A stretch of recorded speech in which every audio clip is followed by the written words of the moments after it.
Good morning, YouTubians. It's Kermits Ghost, and I'm on my own today. No daughter with me today. We are going to go through the G's and H's of my horror collection. Not a lot of G's, so we'll crack on. First one is a Wesley Snipes film, Gallows Walkers, from 2012, about a cursed gunman fighting zombies. It's rated at 15, so not too bad. There you go. That's that one. And next up, we have Jordan Peele film, Get Out. And this stars the brilliant Bradley Whitford. Love his acting. He was in West Wing. I can watch anything that he's in. Director Jordan Peele, from the director of Us. He also co-wrote the new Candyman, I believe. Ghost Stories. This is about a skeptic who investigates. He comes across three sort of stories and he wants to investigate them. I don't know if I've given away this code before, but you're welcome to it. Don't know if you can see that. Anyway, yeah, stars Martin Freeman. This is quite a... Oh, it comes with a little booklet as well. There you go. Didn't know the booklet was in there. And a poster, I guess. There you go. Yeah, investigating three ghost stories. He's quite... he's a skeptic, this guy. Did I mention that? Ghosts of Mars. Carpenter, I believe this is. John Carpenter. Stars. I bought this because it has Jason Statham in this one, and it's not the best movie. I caught it actually on TV not long ago, and it's one of those films you watch and you just carry on watching. It's not, as I said, it's not the best film, but it's very dated as well. But it's enjoyable enough. It's an enjoyable little romp. This is a book. What is this? An arrow? No, indicator. Ghoulies. Ghoulies from 1985. Yeah, what can I say about Ghoulies? It's about a guy who he inherits these powers from his father. He's like a sorcerer, and he unleashes these little demons. 85, was that before? No, I think that was after Gremlins. I'm pretty sure like Gremlins gave the idea for this, and then 3 years later they made a sequel. More of a cult following more than anything. It's not the greatest of films, but there you go. And they're both rated 15. The Girl with the Gifts, all the gifts, shall I say? Recommended. This was reviewed by Roger on Channel Dunstar. Stars Gemma Arterton and Paddy Constantine as well. This one was 1920, and it's about the Golem, obviously, and it's a Jewish rabbi that he makes like a clay figure to sort of protect the Jews from persecution, and set in Prague, if I remember rightly. Early German cinema. Jack Black in Goosebumps. This has been on TV so many times, and it's quite an enjoyable romp, and it's based on the Stein books, R.L.L. Stein books, which I'd never heard of before. Apparently they're very popular in America. This is actually an import from America, 3D. Came out in America a long time before the UK got it, but you can pick this up for like £1 now in 3D. Or it used to be in the Poundland shops. Jack Black, very enjoyable in this. Probably one of his better roles, I think. He plays like a cantankerous old... well, he plays R.L. Stein, who actually appears in the film as well at the end. Very good. It's a story of a kid next door. Breaks into... He thinks protect a girl. I can't really give much away about the girl, because that would be a spoiler. And unwittingly unleashes the monsters in the books. And then Goosebumps 2. I've not seen this one. You've got a great character called Slappy, who's one of the characters in Stein's books. And it looks like he reappears for the second one. Well, he should do, really, because he was the best character in the film. Little old Slappy. Goosebumps 2. Is this in 3D? I don't think this is in 3D. No. But there you go. Goosebumps 1 and 2. Gothica. This is Robert Downey Jr. and Halle Berry from 2005. Sorry, my dogs. If you can hear my dogs snoring in the background. In a mental health hospital. And you got Penelope Cruz in that as well. Grabbers. I love this film. Popped it in the green case. It's I'm pretty sure it's set in Ireland. I'm pretty sure it is either Ireland or Wales. Alien invasion, and the effect, although it's quite an independent, I think it is an independent film. It although it is put out by Sony, but it's great effects. You can tell it's a film on a budget, but the effects on it are really good. I thoroughly enjoyed it. Thought the characters were well drawn out, and you know, it's just like a silly little creature feature, but it's better than most, better than average. Green Room. I wouldn't have thought this would have been a horror. I'd have put it as a thriller, but this is very good. It's a case of being in the wrong place, wrong time. This band is supposed to play at a skinhead like club, which is owned by Patrick Stewart, and they witness a murder, and it's just wrong place, wrong time. They're in the club, and they know that they witnessed the murder. They're going to be killed themselves. So it's all about trying to get out alive. It's got Anton Yelchin in that. There is a scene in it where he's got his hand through the door and they're slicing him up. That's quite grim. Gremlins. It's good. I'd say this was a Christmas film. It centers around. People say, "Is this a Christmas film?" It is. It's centered on Christmas. In fact, he's a Christmas present. So there you go. And it's so annoying because they say don't feed it after midnight. You know the rules. Don't get it wet, and they completely, you know, disregard the rules within the first 10 minutes. You know, he's multiplying like a good one. Gremlins 2 is more of the same, really. This one has Robert Picardo and Christopher Lee in it. It was directed by Joe Dante as well, which I think he was responsible for Small Soldiers. This is part of the HMV Premium line from 1990, number 10.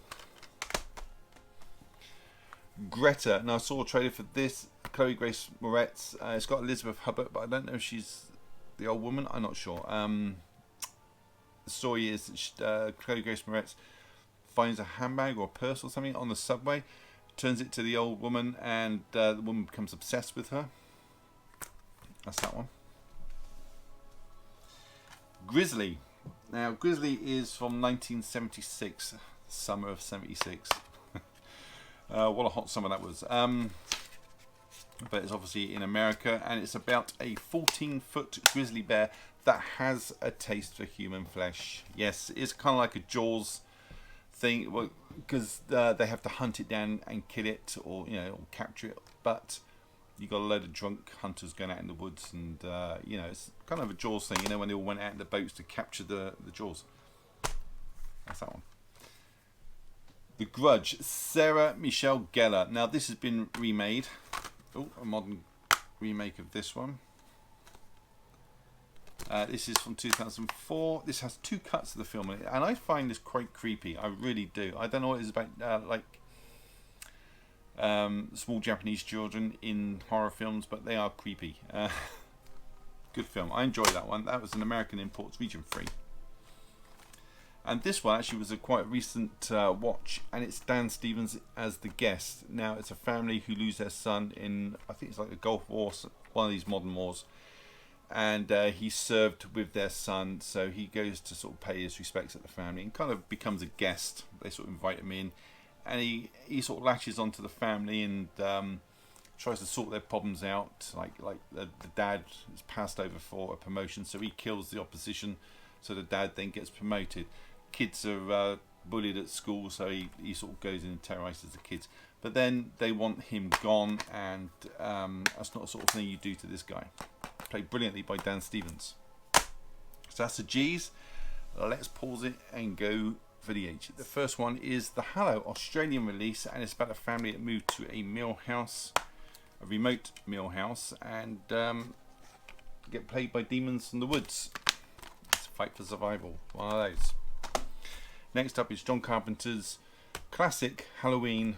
Most people watched this. It was the first time watch for me, I think last year. Could have been the year before. Loved it. Instantly loved it. Jamie Lee Curtis. Just a great film. Great film. And a great villain, which is kind of rare nowadays. And then this one, because there's like, I don't know, 38 of those, or whatever number there are. I think it's like 10, maybe. You all know. And apparently after this one, you got to watch this one. Forget number 2 to whatever and go straight for this one, which I did. I have seen the third one, but that was many years ago when it first came out. Brilliant. There was one thing in here that niggled me, but I can overlook that. It was the thing with the doctor, the psychiatrist. Bit of a silly plot point, but other than that, very good. Thoroughly enjoyed that one. Hannibal Rising. Oddly enough, it didn't have Hannibal in my list of horror films, so I don't know why this one would. This is, I believe, when he goes back and sort of origins of Hannibal Lecter when he was a kid, and it's an alright film. It's alright. Happy Death Day. Happy Death Day. Picked up for $4.99. It's about the character called Tree, who has to live the death over and over again so she finds out who killed her and why. Abigail Breslin in The Haunter, and it's about a girl again repeating the same day over and over again, and it's the day before her 16th birthday, and she realizes, no one else does, but she's really living the same last day over and over again. She sort of enlists the help of, because she's obviously dead, and but the people in the house are now sort of there's a new family in the house, and she's got to enlist the help to try and figure out and stop the cycle. Got there in the end. The Haunting. Now this is from 1963 as HMV Premium Collection, number 45, and they remade it. And I recently picked it up from Australia. Well, I didn't go to Australia; it was sent to me. But Jandabont, and this is from 1999. Both the same story, more or less. A group of people are taken to a hill house. The house is haunted, and it has an agenda. The house has an agenda. Very good. Very good. Haunting in Connecticut. This is a boy with cancer, and it's based on a true story. They move near, I think they move near the hospital, and it happens to be an old mortuary that they move into, a house that has a mortuary. And again, it's one of those, you know, it's got Virginia Madison in this, and the house has purposes. Hell, this is from 2011, set actually in 2016, but it should be set in 2020, because it's there's like a solar radiation hits the earth, and people are looking just to survive. They're looking for toilet roll and pasta. I'm joking. That's today. That's today's apocalypse we're living in. Hellboy. I wouldn't have said this was a horror.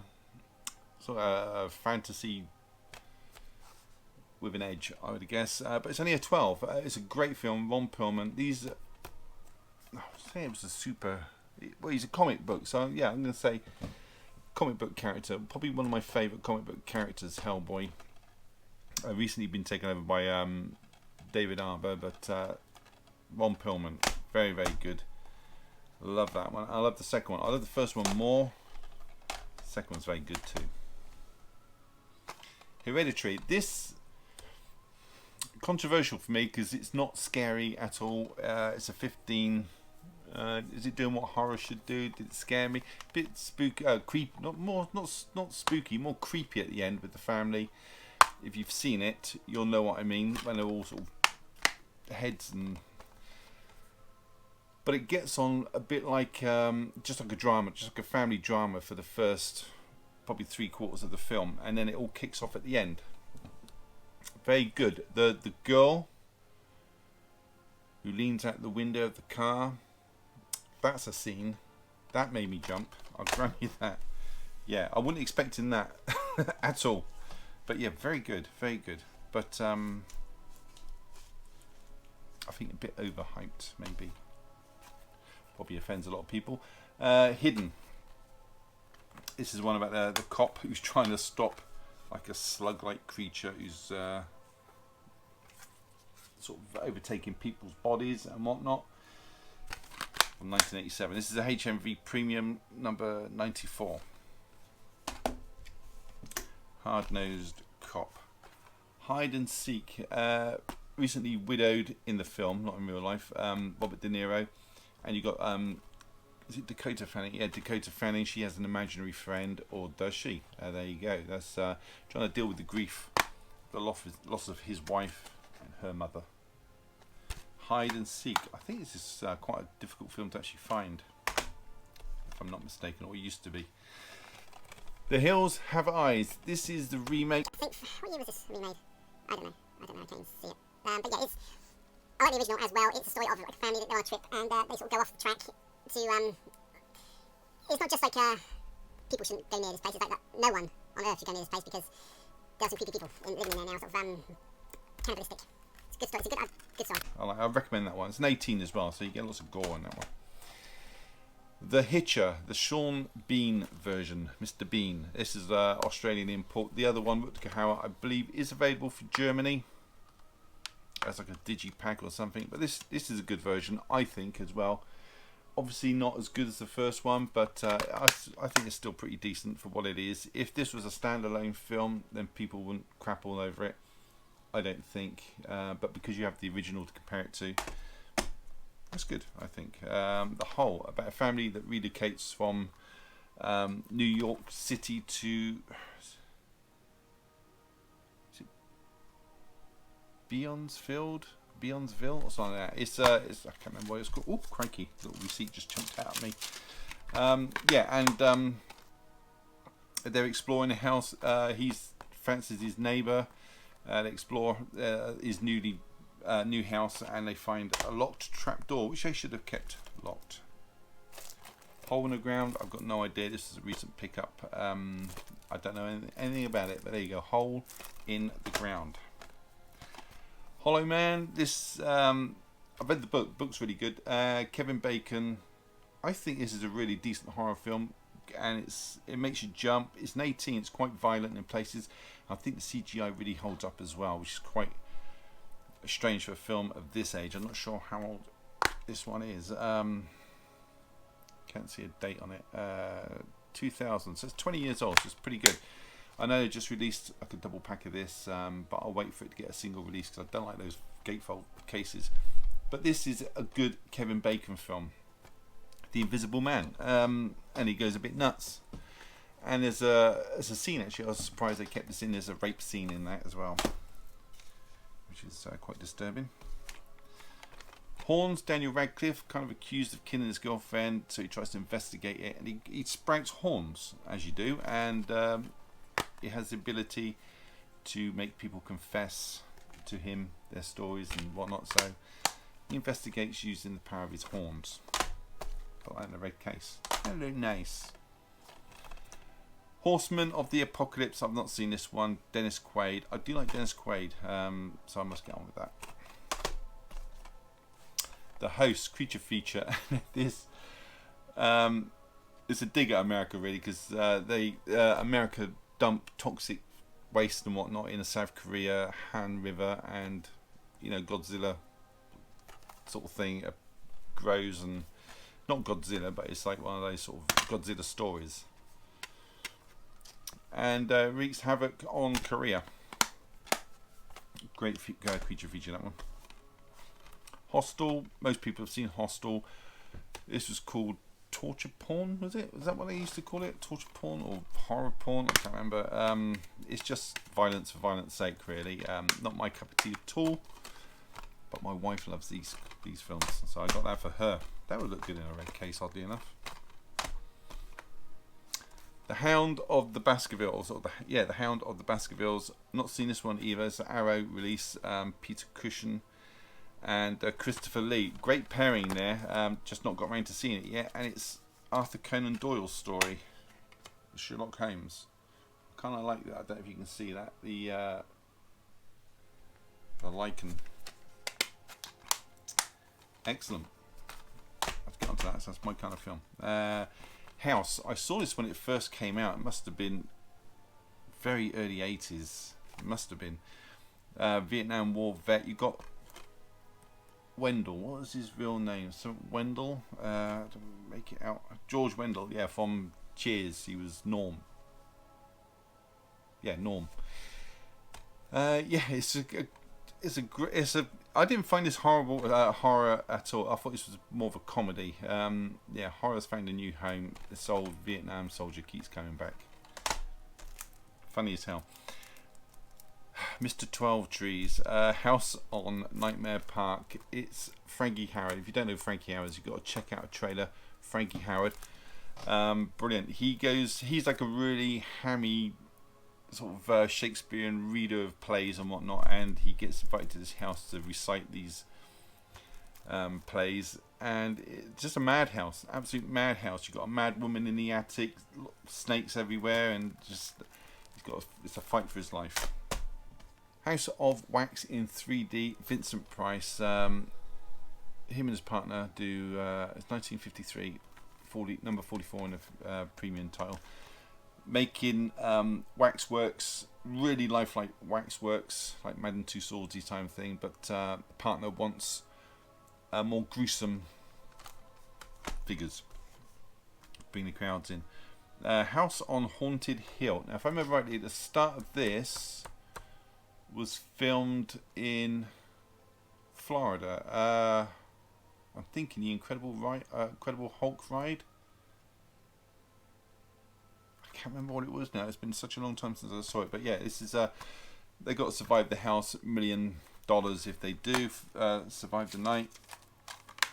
Again, I have the sequel to this. Why wasn't that in the horror on Blu-ray.com? I don't know. House with a clock in its walls. That would look good in a purple case. I find it's quite entertaining. It's more of a child's horror thing. It's only a 12. Contains moderate threats and scary scenes. Yeah, if you like 12. Yeah. Jack Black and Kate Blanchett look lovely in that film. That's a good film. It is very thoroughly entertaining. The Howling. Yes. It's about, I think it was a newscaster, not a weather woman, newscaster. She survives a serial killer's attack. Goes to a remote place again to get away. It's Dee Wallace, and she hears screams in the woods. Goes to investigate, and the drill. Human Centipede. I bought this purely because this physically makes my wife sick. Just me having it in the collection. I know I sound a bit nasty doing that, but I bought it first of all as a joke, but now I've got it. Once I get a film in the collection, it doesn't go out of the collection. So there you go. That is the Human Centipede. I have seen this. It didn't make me sick. I know there are sick moments in it. Well, nature runs its course once you eat something, and if you've got someone receiving behind, then it's not nice. You need to see this film. It's so implausible. It's ridiculous, and when things are like ridiculous, I get detached from it. It's when you get films like Eden Lake. My dog's making a move at the door. When you get films like Eden Lake, that's a scary film, and I shall have to hurry now because my dog wants to go out. The Hunger, David Bowie, Susan Sarandon, H&V Premium, number 16 from 1983. Vampires Are Amongst Us. There you go. 97 minutes, that one. Thank you so much for watching. If you leave a comment down below, I will get back to you. I's and J's. Maybe I'll shove the K's in there as well, because I can't imagine there's that many I's and J's horror films. Okay, thank you so much for watching. Give it a thumbs up, subscribe if you haven't. Hit the bell in the corner to get notifications of further videos. I appreciate your time and effort you put into watch this video. Take care. I'll see you in the next one. Bye.